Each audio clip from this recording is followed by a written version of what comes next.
À Lumini, vous faites de la fabrique végétale, enfin ça s'appelle la fabrique végétale, votre exploitation. Oui. Qu'est-ce que vous fabriquez alors? Alors en fait, on cultive des plantes. Oui. Avec mon épouse, on a chacun notre entreprise. On cultive des plantes et on les transforme pour essayer de les vendre à notre entourage, au plus proche de chez nous, pour que nos consommateurs puissent se dire ce produit-là vient de cet endroit-là. C'est primordial aujourd'hui cet aspect local dans le choix du consommateur? Alors, primordial pour nous déjà. Oui. C'est un des choix pour notre entreprise et notre envie de produire.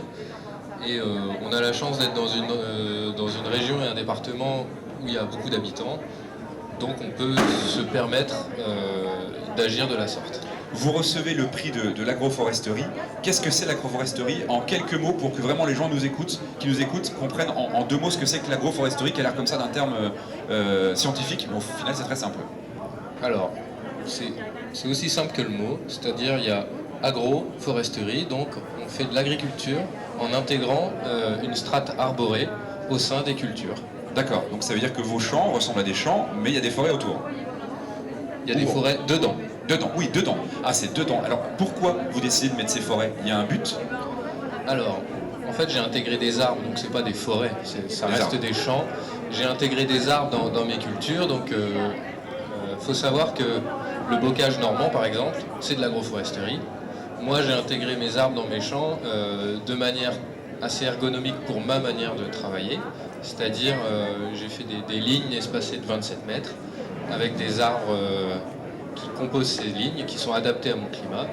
Et du coup, cette strate arborée va engendrer une meilleure gestion de l'eau et puis fixer une biodiversité qui va permettre un équilibre au sein de mes cultures. Et les paysages, c'est important aussi parce que ça permet ces arbres-là de ne pas avoir des vues sur des champs où il n'y a rien à l'intérieur, c'est aussi esthétique. Alors en effet, moi il faut savoir que mon métier, je suis paysagiste de formation, donc c'est une des raisons qui m'a fait retourner vers l'agriculture, qui est le métier de mes parents. Et donc j'ai le fait d'intégrer des arbres dans les champs. Les arbres dans une plaine, c'est un peu les collines, la troisième dimension qui donne du rythme au paysage. Vous êtes donc lauréat de la section régionale du concours d'agroforesterie. Merci beaucoup Rémi Singier de nous avoir expliqué et présenté votre exploitation. Merci à vous. Merci à vous.